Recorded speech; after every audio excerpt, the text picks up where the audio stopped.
Oke, assalamualaikum warahmatullahi wabarakatuh teman-teman semua.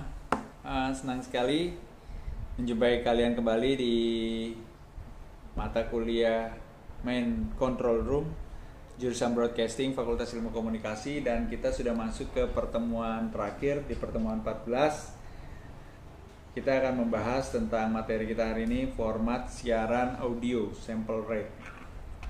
Nah, ini bersifat teknis. Saya hanya memberikan nanti stimulus, berharap teman-teman akan bisa mengelaborasi kembali substansi materi ini dengan sumber-sumber yang berbeda dan kita untuk bisa mendiskusikan. Nah, jadi sampling, sample rate. Nah, sample rate ini kita mulai dari kata sampling. Sampling adalah proses merekam nilai amplitudo suara pada suatu periode waktu. Sebuah sampel adalah representasi statis gelombang suara pada satu waktu. Jadi tadi kalau sampling kita ambil dari sadar merekam nilai amplitudo suara dari periode dari titik A ke titik B, maka dia akan seperti ini gitu ya, kurva membentuk kurva. Lalu sebuah sampel ini adalah representasi statisnya. Representasi statisnya ini di kurva ini gitu ya. Dia kan di titik berapa sih? Dari titik yang atas ini dia menyentuh di level berapa? Balik lagi ini di level berapa, ini yang statisnya ini berapa, itu sampel. Nah, jumlah sampel yang diambil per detik itu kita sebut sample rate. Jadi dalam satu detik ini frekuensi ini akan masuk amplitudo ini berapa ini garis. Nah, ada 45. Nah, ini 45 dalam satu detik yang kita atur, itu yang disebut sample rate. Nah, telinga manusia tuh mendengar frekuensi rentan 20 Hz sampai 20 kHz.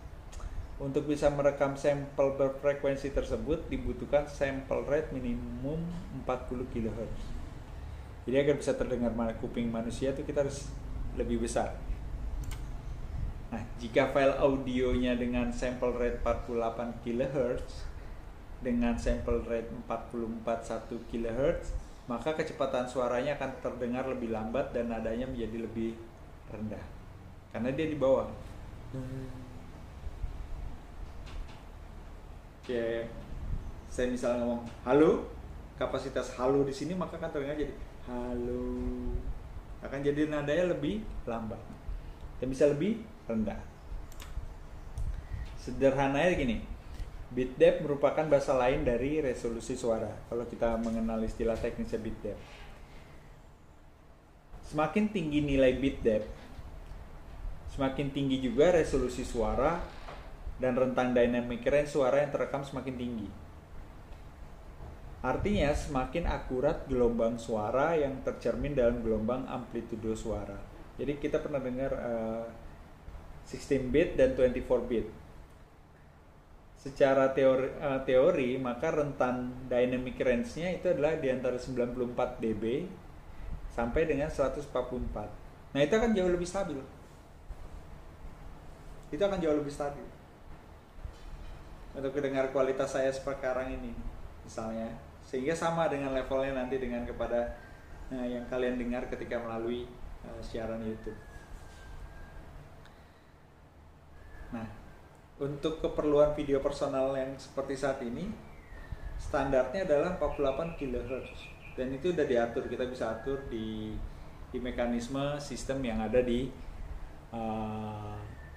device kita, baik itu di smartphone, baik itu di kamera DSLR dan lain-lain.